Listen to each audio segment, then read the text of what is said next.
Good morning, everyone, and welcome into Wake and Take. It's your boy Jason, and we've got some football to talk about today. And today I'll be joined by a very, very special guest. You've seen him on the GOAT District. You've seen him now on Stack Hunters. You're seeing him contribute all over to Player Profiler. I'm talking about the great Dan Williamson hopping on the show today to talk some trending topics as well as give some takes on some stuff that we should expect for the upcoming fantasy football season. It's going to be a good one. So go ahead, take out your coffee, sit back, relax, and enjoy the show.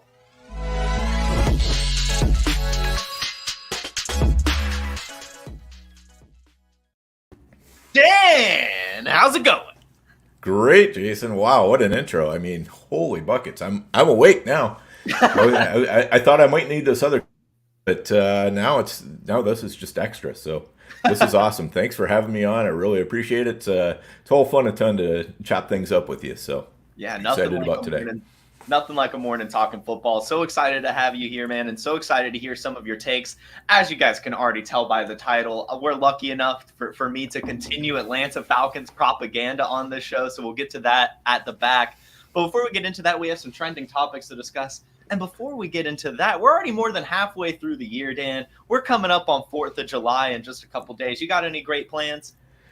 Yeah, we always just have some friends over. I live on a lake, so we can do the boating and all that. I'm grilling out, and it's just a very relaxed time. Everybody just comes on over, brings some dishes and to pass, and very, very, very relaxed.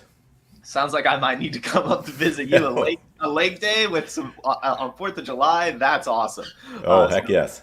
So I hope you enjoy that with all your friends and family and stuff. So, and everyone, I hope you are making some good 4th of July plans. Or just ready to relax. It's a good time. And we'll be here on Wake and Take as well. So make sure you're ready. But let's talk some trending topics, Dan. And we'll just start with the trendiest of topics of all right now. And that is the Brandon Aiyuk situation. We don't have to get into the waters of it or anything, but I do simply want to know, are you buying or selling him at cost right now? Man, I think in Dynasty, I'm going to sell him because right now his value is very high. I mean, I do think he's a very, very talented player, but I do worry a little bit about, the fact that I think the most likely thing is he's just going to stay in San Francisco, and if that's what happens, he's just not going to get the targets he really needs to break out to the extent you would want if you have to pay the prices that I'm seeing right now. Yeah, I'm with you 100%, especially just the wide receiver position being as deep as it is. There's just so many that you can tear down with in Dynasty that it's just not worth the risk, in my opinion, especially if he returns to San Francisco. But even with the prospect of him being a Washington Commander, more than likely, or a Steeler is the other choice, like those aren't very great landing spots. Like it's almost the same thing, right? A low volume passing offense where he's going to have to rely on efficiency. And yes, he's done that throughout his career, especially last season. But at some point, efficiency metrics usually go down, and we need the volume. That's what's king in fantasy football. And when you're talking about a guy who's a top 15 Dynasty wide receiver, I mean, you could get like some of these young guys with a huge cherry on top. Like I've got to move on. Is there anyone you're particularly targeting maybe as a tear down candidate? Not specifically as far as like Aiyuk. I mean, I've just kind of looked at Aiyuk as being a guy I'm not going to be getting in Dynasty. I'm doing a couple startups right now, actually. Nice. And in both of them, I passed on Aiyuk because I just thought he was fantastically expensive. But I don't mind just drafting Debo instead, even though, obviously Debo's older. But as far as replacing Aiyuk's production, I think Debo will have as good or better production for a cheaper price. Obviously, you're getting an older player, but I'm okay with that. And as a matter of fact, in both of those Dynasty startups I'm doing right now, I did take Debo. So that's kind of where I'm sitting at. Nice. I like that. I am a big Debo fan. I'm starting to get a little worried that this might be his last year in San Francisco. But also, I am coming around to the idea that, he's such a good player. And if a team is to trade for him, they're probably going to want to utilize him in a very similar fashion. And he's just that good to where he'll probably still be pretty fine even at the ripe old age of 29. Can you believe it? It is hard to believe, though. He came in old, so it's a little less surprising when I remember that. But it's hard to believe that he's as old as he is. But I think he's got a couple good years left. I agree. I mean, wide receivers these days, they're playing to like 35, so we're probably good on the Debo front. I do want to move on from this conversation, though, and just talk about some training camps. We've had OTAs, we've had the voluntary camps going on. Is there any hype going around that you're buying into? Yeah, I take all the hype right now basically with a giant grain of salt, because we're not even into training camp, mini camps and everything, and anybody can look good in shorts. So I don't worry too much about that. But there are a couple teams that have been getting hyped up pretty well by the fantasy community, and sometimes I like to run against the hype, but sometimes I'm just as happy to run right with it. And I'll tell you what, the Falcons' offense is one place where I'm right in there with that hype. I think this is an offense that's just really primed to explode. They've got all the right pieces. Now they have the right offensive system, and now they've got the right quarterback. You add those three things together, and you're talking about this could be an explosion season for pretty much most of the major pieces of that offense. Yeah, and I'm assuming that's starting with Kirk Cousins. Like when you saw that signing, was that kind of the light bulb that goes off for this offense? Yeah, you've got that, but also when the coaching staff came in, and they changed over and they went to the basically the Rams 49ers system, so that in particular is one thing I was looking for, because this is a great system, and then you bring in a quarterback in Cousins who knows exactly how to run it. So when you're in that Shanahan system, he's been in that basically his whole career. So, and now you've got the elite pieces in Bijan and Drake London and Kyle Pitts. So you have all the offensive pieces you want to, and that defense, I still don't, it's better, but I don't think it's scaring anybody. And when you have a great offense paired with a just okay defense, that's usually a good recipe. Yeah, I mean, I'm here in Atlanta, and unfortunately, I'm always just getting Falcons players. Especially last year, I thought it could happen, but that was just a little bit of an overstep. Kind of overvaluing what kind of Jared Goff and Tua had done with all these weapon upgrades, thinking that maybe Desmond Ridder could do okay with all those weapons, but he's just bad. He's just simply bad. A good quarterback there will really, really help out this offense. I want to stick on this for a little bit longer. If you could only have one Falcon, sorry to put you on the spot here, but if you could only have one between the London, Pitts, Bijan, which one would it be? I'm going to take Bijan. Okay. I just feel like he's got the exact right skill set to just be a monster in this offense. And we think of the Shanahan offense and we think about the passing, but the running is actually just as important. You look at what they're doing in Miami with this offense. You look at what they've done, and the Rams have done as well, and what of course San Francisco is doing. And these are three offenses that have run the ball really, really, really well. And in Minnesota, with Dalvin Cook, he looked pretty good his 1 year in the system. So I like that as well. So I think Bijan is really primed to explode. Yeah, and I mean, his ADP is, of course, going to be there, and his dynasty value is going to be there, but it's worth it. I mean, this is a player that could obviously go on a Christian McCaffrey-type career arc where he's just like the number one overall player time and time again if he can just stay healthy. Are you at all worried about Tyler Algier? Or you think that he's totally focused, Bijan, or does it even matter? I think this is going to be Bijan's backfield to the point. I don't want Bijan getting all the touches. That would probably be bad. So you want Algier in there to spell him, but I don't think this is going to be any sort of a split backfield where Algier is getting a lot of the high value touches. What I see Algier doing is soaking up more of the low value touches. They'll probably use him some on the goal line. He's a decent goal line runner. Yeah. So, he's probably going to poach a few touchdowns, but overall in the grand scheme of things, this is something you can live with to keep Bijan from burning out. Yeah, I'm with you there. I think he's a valuable handcuff, and it ends there. I don't think that he'll be utilized how Arthur Smith was utilizing him at all. And I am in my strategy this year in all my best ball drafts. If I have the right, draft pick, I'm not like taking Bijan or Breece Hall at the 2 or whatever. But I have been going very much hero running back around Bijan Robinson. I have a lot of those builds. I really think that one, or Breece Hall for that matter, maybe I think that one of those builds is kind of going to be the one, and I like the Falcons one more. I mean, because you can also get the Kyle Pitts, you can get Drake London, you can get the Darnell Mooney that someone put in the chat at the very end, and of course, just the cheap stack with Kirk Cousins. It's just a fun team to build around right now. Are you kind of doing the same when you're getting these Falcons? Yeah, absolutely. And what I'm loving is the fact that Cousins is just ridiculously cheap, and Darnell Mooney, I've been on him all off season as well. As soon as he signed with the Falcons, I'm like, man, he's going right into that Jordan Addison role, taking the wide receiver. And you've got Drake London at the X, and you've got Pitts working in the slot. So, this all just comes together. It's going to be hard for teams to account for Mooney, I think. So, him running down the field, he's going to be a field stretcher, which is going to help out Bijan.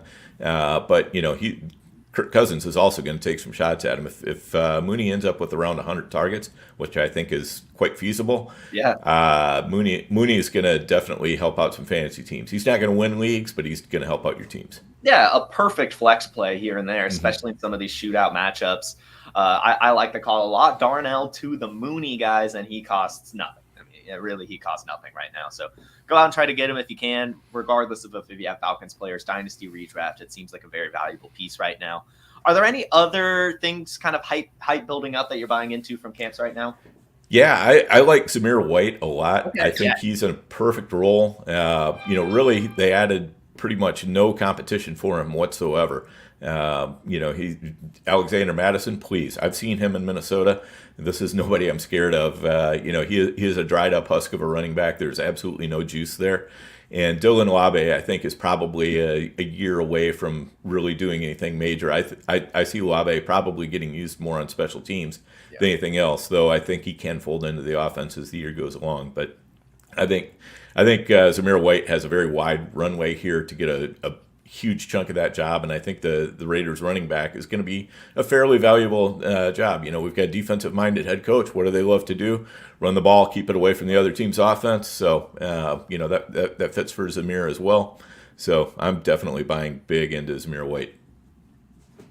Yeah, I love that call too. His value right now is so intriguing. It's a really easy price point to get into, not only in redraft, but even in Dynasty. I'm finding he's cheaper in Dynasty than he even is in redraft, which is just so shocking for a guy who is profiling as the true bell cow for this Raiders offense with the size and speed he has. 6 foot, 215 pounds, 4.40. And in his 4 games last year without Josh Jacobs, he either had 100 yards or a touchdown.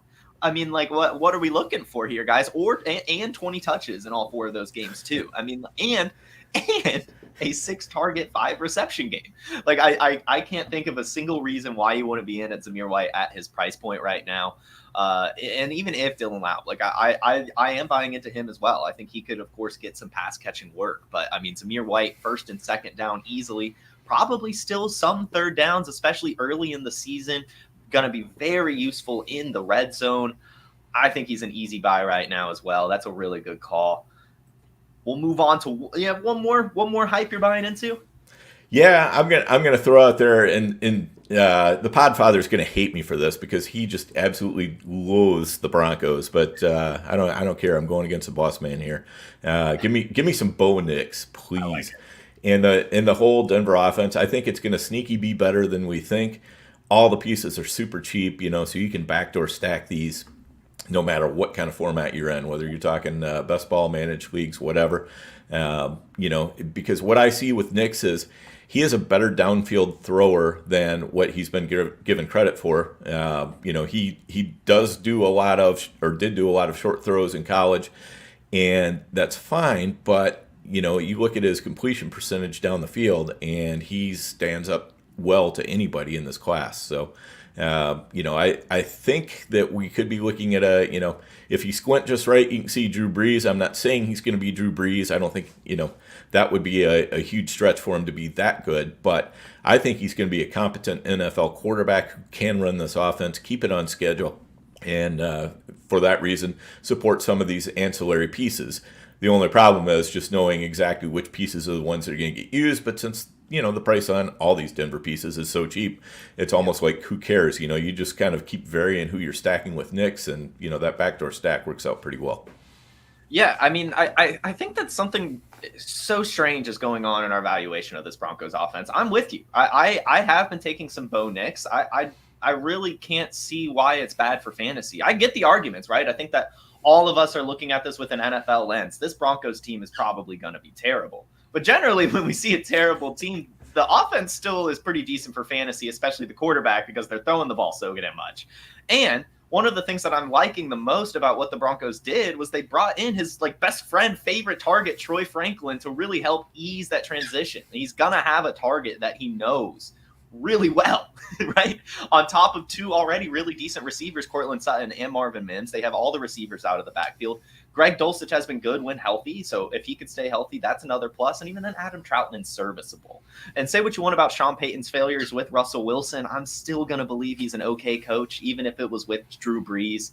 You know, Russell Wilson, I'm firmly believing he's washed. He can't run that timing offense that Sean Payton was trying to run.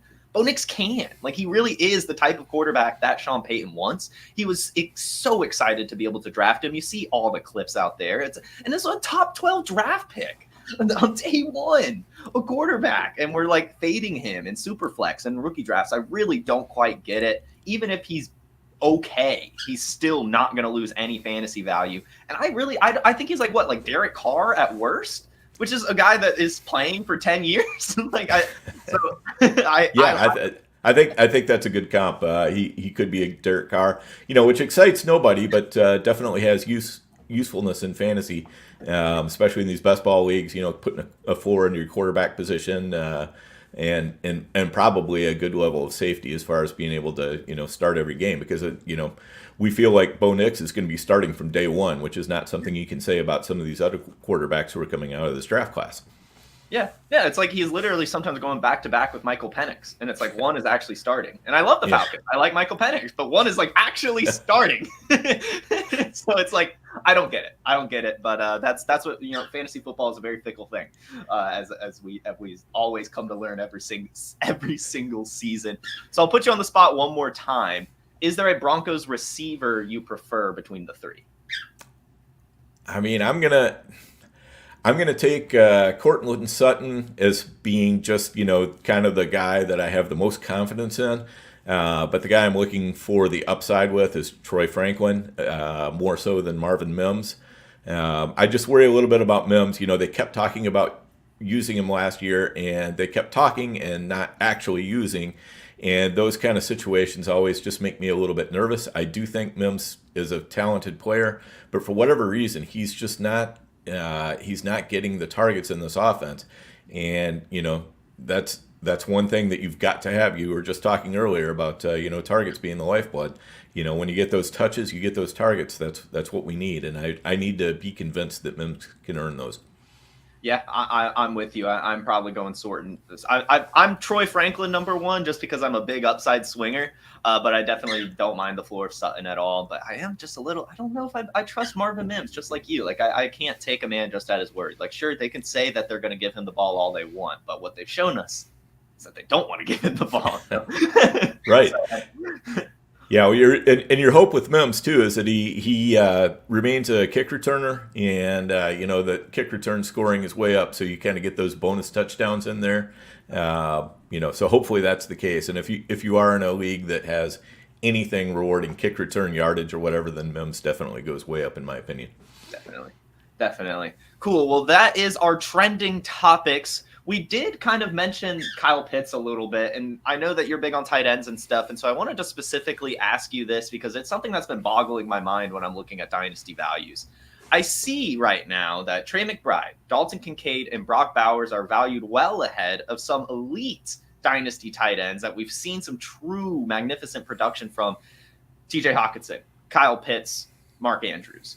When you see those two tiers right now, are you shocked? Are you as shocked by it as me, or you may be buying into the youth? I think there's a little bit to be bought into on the youth, at least with Kincaid and McBride.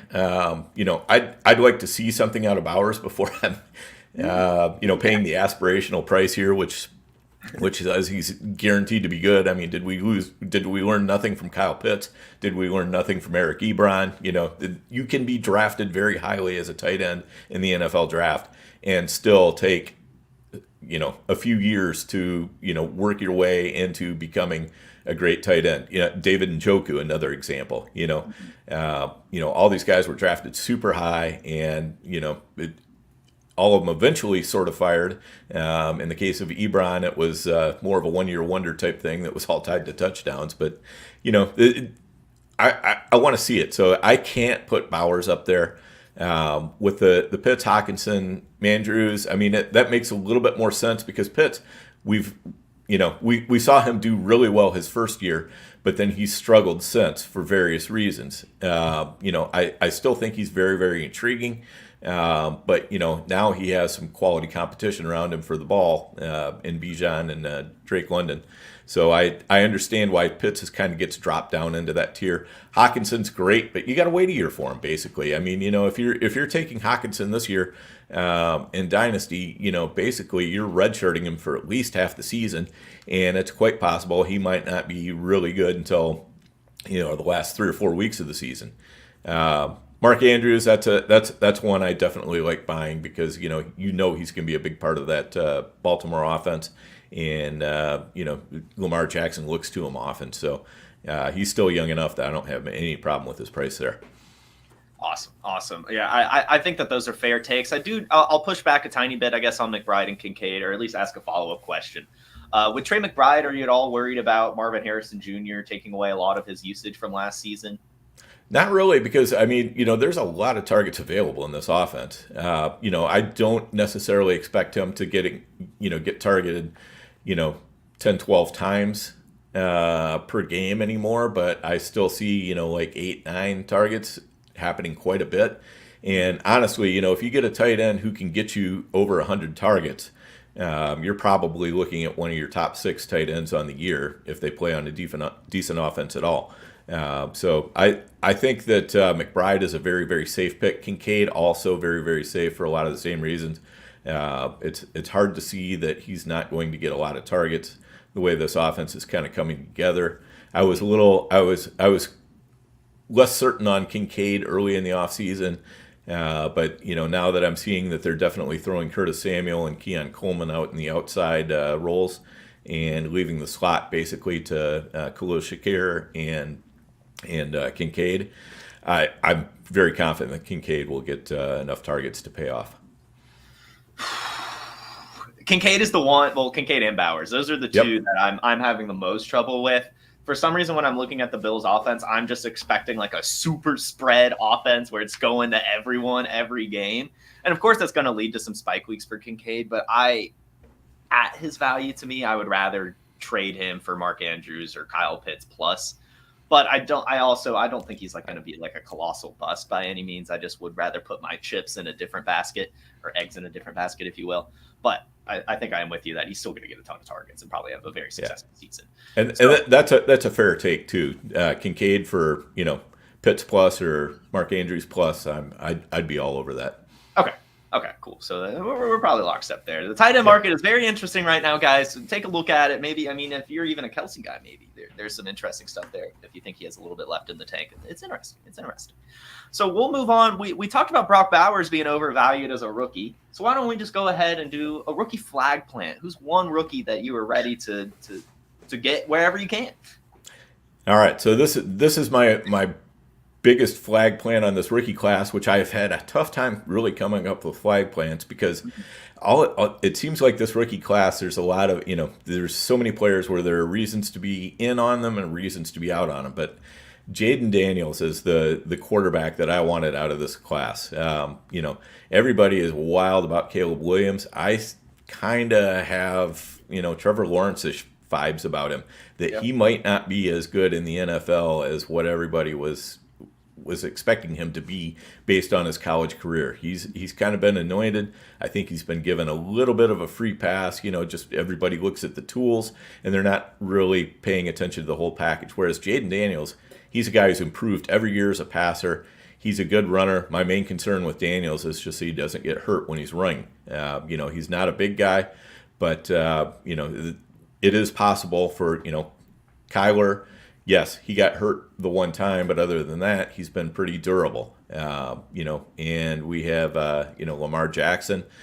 gets hurt from time to time, but when who else do you want playing quarterback for your fantasy team than Lamar Jackson when he's on? So, I think we're going to be looking at the same thing with Jaden Daniels. I think he's going to make this Washington offense a little bit better than we think, and I've been taking him a lot. I mean, I think in best ball he's basically going at the back end of the QB1 area and front end quarterback 2. So around like quarterback 11 to 14 or so, and I just can't stop clicking on Jaden Daniels at that price. Yeah, no, I am with you 100% in drafting him right now. Like, I actually did a thread yesterday on Twitter. I did yesterday was an international joke day. So I did a laughable fantasy football values thread, and one of them was Caleb Williams being the Dynasty quarterback 8. I want to see him play football first. And when you see Jaden Daniels valued 4 or 5 spots below him and all the other quarterbacks in the QB 20 to 30 range from this rookie class, it really, really, really makes you scratch your head and wonder. Like, sure, I don't have many doubts. I'm sure Caleb Williams will be fine and have a good NFL career. But is he really worth more than Kyler Murray, Jordan Love, Justin Herbert, Anthony Richardson? I don't get it. I really don't. And when you're looking at a quarterback like Jaden Daniels, he's not only shown that he can be a prolific passer in college, but with 4,000 passing yards last season, of course, he had 2 great wide receivers. But still, this is going to be an air raid offense with Cliff Kingsbury. And he's an extremely elusive runner. So I like it a lot, especially for fantasy. And I've actually been kind of taking as many Commanders as I can, even down to like Austin Eckler. I really like this offense. I think that it's going to be humming. I really do. And Jaden Daniels is going to be a really big part of that. I do want to ask, we've got Scott Fishbowl coming up. I'm seeing him go in like the 3rd round. Are you comfortable taking him even earlier than that, especially with the scoring? I gotta take a pass on that one. I am not doing the Fishbowl this year. Oh no! So yeah, Okay. It's one of those things. I love the concept of it and everything, and I love donating to Fantasy Cares, but I just know that when the season starts, that team is going to be just left in the dust with everything else I have going on, and I know there are people out there who are dying to get into that tournament every year. So I just told Scott, I said, you know what? Give my team to one of those people who really, really wants a spot and is going to treat it with, the respect it's deserved. So, well, hey, that is a good move. I can only imagine how many teams you manage, man. So it's a lot. It's going to be 50 plus. So yeah. Well, I wish you the best on that. We'll have to see how you're doing like week 9. I'll have you back on here. Yeah. Definitely do it on like like on a Friday or something like that after I've had time to recover from waivers, because that's the worst. Well, I guess, hey, speaking of waivers, maybe is there someone we're sleeping on? This might not be someone on waivers, but just someone that we're sleeping on maybe in fantasy football this year. Yeah, and I kind of took this question a different way. When you say who's my top sweeper, I'm picking a guy who's actually still being picked in the first 5 rounds or so of pretty much any fantasy format. But give me Stephon Diggs, because he's going across formats. He's going as basically the wide receiver 23, 24, 25, somewhere in that range. Go ahead and find me a season where Diggs has finished that low. To take him that low as you're saying, I think Diggs is washed up. I don't think Diggs is washed up. I think that he kind of fell out of favor in that Buffalo offense after they changed offensive coordinators. Josh Allen was not doing a very good job of hitting him, and it kind of looked like Diggs was quitting on the team a little bit, something that we're familiar with in Minnesota. But then all of a sudden he goes to Buffalo, and boom, he's right back. When you give me Diggs paired up with C.J. Stroud, hey, I like Nico Collins. He's a fine player. I like Tank Dell. He's a fine player. Neither of these guys are Stephon Diggs, and I think we're going to see at least one great year out of Diggs yet. So he's somebody that I've been just buying into as much as I can at this low price. Yeah, I love it. In fact, in yesterday's laughable fantasy football values thread, I talked about Tyreek Hill and how he is valued so much higher than the rest of his peers, and pointed to Stephon Diggs being one of those. just because he's an old wide receiver doesn't mean that he's not good. And this is going to be an offense that passes the ball a ton. And we saw last year that Tank Dell could have weeks, Nico Collins could have weeks, Noah Brown could have weeks, and Dalton Schultz could have weeks, right? So I think that all three of these people have plenty of opportunity, all three of the wide receivers. We saw last year, Tank Dell, he had a 22% target share. Nico Collins, right around that same range. That's still not even 50% of the targets being taken up by what we saw from them last year. So still plenty of opportunity for Stephon Diggs as well. Only 30. Seems very happy. He's wearing the number 1. There you go. That says it all. Good call. Good call. Give me a buy or a sell. Give me one of those. All right. I'm going to give you a buy, and that buy is Ty Chandler. Okay. The drumbeat of news coming out of Vikings camp has been very, very good around Chandler. We're looking at Aaron Jones in his way, and we know that Aaron Jones has had his share of hamstring and other health problems. He's an older running back. Ty Chandler is the running back that actually showed us some juice last year in Minnesota as opposed to Alexander Madison. Chandler's young enough. He's fast enough. He's got everything, and his fellow players, his teammates, have been raving about him. The offensive line is, look out for this guy. Yeah. So they've been talking him up, and I just like his chances because he's going super, super cheap in drafts. You can catch him in the last rounds of your draft, no problem, and I think he can probably force a timeshare with Aaron Jones. And if anything does happen to Aaron Jones, I think it's going to be a pretty big backfield share by Chandler.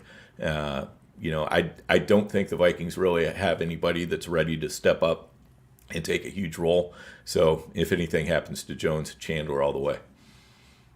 Yeah, I like that call. I have been taking some shots on Aaron Jones, but I also understand the age and the injury concerns and have been taking some shots on Ty Chandler as well. I want to ask a follow-up here. As you know, I'm assuming Vikings fan.